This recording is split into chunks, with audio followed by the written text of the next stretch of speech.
down the bricks. But as the event marks 20 years, only one can be selected as this year's featured vehicle for the entire event. And it is a special one, a bright red truck, as I mentioned, named Phyllis, that was discovered the same year that Back to the Bricks got its start. In its heyday, it was a workhorse, a 1953 Chevy 5-window pickup truck. I searched for the 5-window for 10 years. All that time, Bob Ayre's dream vehicle was parked less than 2 miles away. I would go home that way a lot of times from coaching football or baseball. It had been put out to pasture in a Burton farm field for 23 years. This vehicle was in his farmyard. Every time he moved it, I would stop my vehicle on the side of the road. I'd run up there and I'd put my name and telephone number underneath the windshield wiper. When you get ready to sell this, call me, and I put my number on there. He never called. But fate would bring Bob, his wife Jill, and the truck's owner to the same diner one morning. And I said, hey, when are you going to sell me that 5-window pickup truck in your yard? He said, well, the guy was supposed to be here Sunday and look at it, and he didn't show up. I said, can I come and see it? He said, yeah, come on over. And I bought it that day. The truck was rusted, buried in a foot of snow, and needed a jump. But the old girl was all there. And she still ran. Once I drove it home, I knew that I was on my way. Bob would name her Phyllis after his mother, who went with him to dig the truck out of the snowy field that day. And he would begin a project that would take him back to his roots. I gotta credit my dad for that. So when I was growing up, we never had a repairman at our house. If something wasn't working right, my dad would tear it down, and us boys, there was 4 of us boys, then 5 of us boys, were all a part of that. It's the can-do mentality. When I bought this truck, it was all there.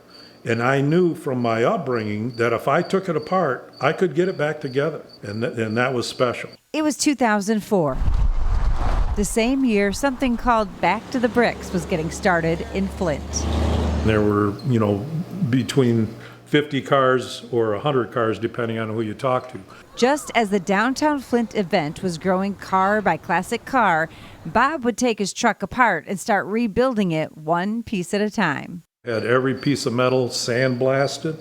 I did a lot of metal finishing myself. I was a welder at Buick. And then I took it out to a local company called Ronnie's in Clio, and they did the finished body work and the paint. They painted it all in pieces. It went out there in a big trailer, a couple loads, and I brought it home wrapped in carpet padding. It took me 2 trips to bring it home, had all the pieces spread out in this garage, and over the course of the winter, I put it together. The paint shop told him when he got done to bring the truck back and they'd touch it up. They wouldn't have to. There wasn't a spot on this thing that they had to touch up. And they just couldn't believe it that, we were able to do that. They would paint it berry wine over bright metallic silver, a mystical color that turns heads, especially with the ladies. The women absolutely flock to that color. If the sun is shining, it's like fingernails and lipstick, and they're here and they love it. And so do the judges. If the sun was shining and that bright silver metallic came out of that paint, it was almost like I knew I was going to get an award. If only Bob could take credit for that decision, but he actually picked out Corvette yellow before his better half stepped in. So really you owe all those awards to your wife because she didn't do the bright yellow? For sure. She said I was a color dork. So. Why? Well, because I wanted that yellow, and if honest to goodness, if we had $1 for every time somebody came by and said they love this color of paint, that we wouldn't be living in this neighborhood. Bob and Jill have been cruising in Old Phyllis for nearly half of their 49 years together and have made Back to the Bricks a summer tradition. We measure our distance in thumbs up and horns beeping at us because it's just absolutely crazy the looks that you get, driving the truck down the road. Special touches like wood in the truck bed from John's favorite hunting spot, a straight 6 like the original under the hood, old school rims picked up for $25 each at a rummage sale, and a ceramic coating that seals in that shine helped Phyllis pick up plenty of awards along the way. But this year, 20 years after Bob found Phyllis in that farm field, and a few dozen cars parked downtown for the first annual Back to the Bricks, the 5-window Berry Wine Beauty has been named the event's feature vehicle, with its picture on every poster, t-shirt, and program.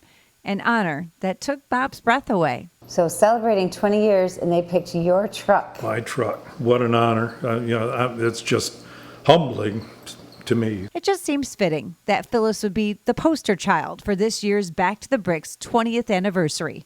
Bob took her apart, sanded and polished every piece, and put this work truck back together, stronger and more beautiful than ever before. Just like a vehicle city that for the past 2 decades has learned to rebuild, remember, and celebrate its rich automotive history.